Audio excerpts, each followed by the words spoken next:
right, ABC is saying that 29.6 million viewers tuned in to the Oscars.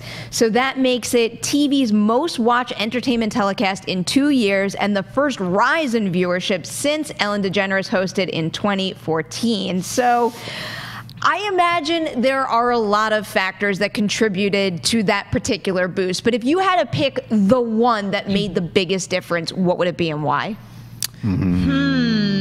Well, this is going to sound a little strange to say. It's that I think one of the big factors was there being no host.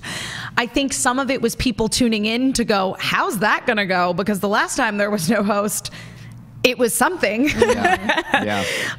But I think also that, you know, with there being no host, we kind of knew going into it that there was going to be a slightly shorter run time.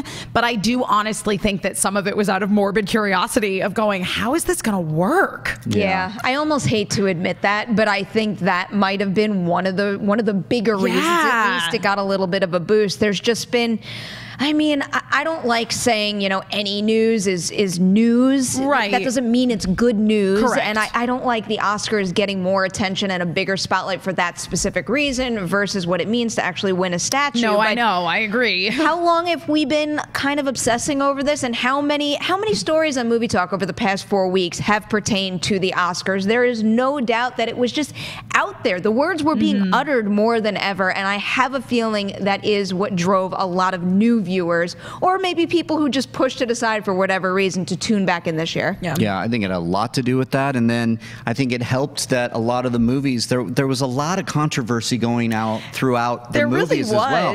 You look at Bohemian Rhapsody, which is a box office behemoth, but all that controversy there. Then you have Green Book and some of the controversy surrounding that. Then you have Black Panther, that is a very popular film. They didn't have to do the popular film category. Yeah. They just nominated the movie on its merits alone. You have that in there. So I'm looking at some of the Best Picture nominees within the category, and a lot of that were really good box office and movies that people true. Add that to the, you know, the train wreck that was happening every day, like you both mentioned, and what's going to happen. No host. I think it was a perfect storm that bumped those viewers up.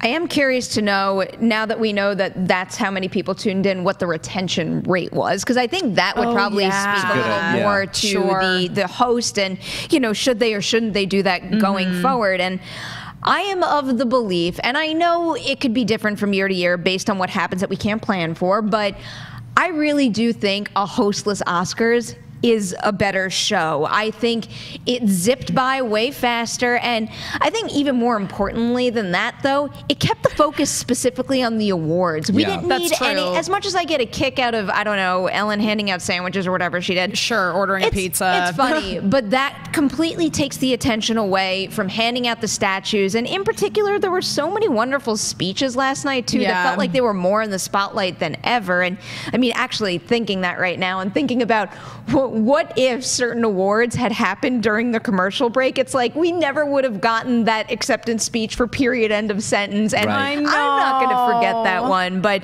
I really do think hostless is the way to go from here on out. What do you guys think? I think the only kind of awkward moment was at the very end after Julia Roberts presented the award for Best Picture, and she was like, okay, well, good night. They really blew it, though. They should have had Deadpool come out and go, "You're still here? Oh, yeah. Go home. Go."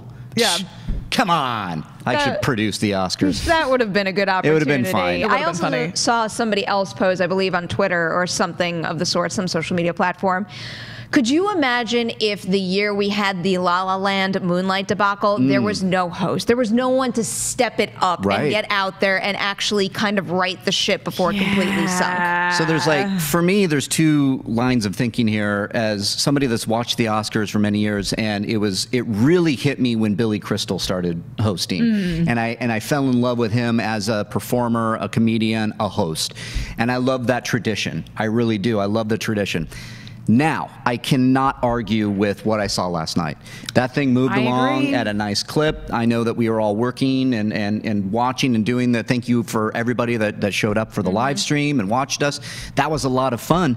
But I remember going, whoa, it's over. Whoa, it's not a big, long night that we're working on a Sunday night and everything, and we're with our friends and we're enjoying it and we're having some wine and whatnot. But you got to admit that something really was streamlined this year. It felt like, to your point, Perry, I think that's a great point. It felt like all the movies were in the spotlight and not the host. Another thing that popped up, I believe it was in the Collider.com Slack, I forget which staff member brought this up, was becoming a host for the Oscars is a serious undertaking, and it may be very intimidating for certain individuals. Whereas if you say, okay, we're going to limit you to maybe, 3 to 5 minutes of stage time where you just have to deliver those jokes, then you could get bigger name talent to come and at least present awards and still have the humor, versus getting a big name who's willing to commit to the nearly impossible task that is hosting the Oscars. Yeah. It really is a thankless task. Oh, it really sometimes. is. And I mean, I thought they did a good job of peppering in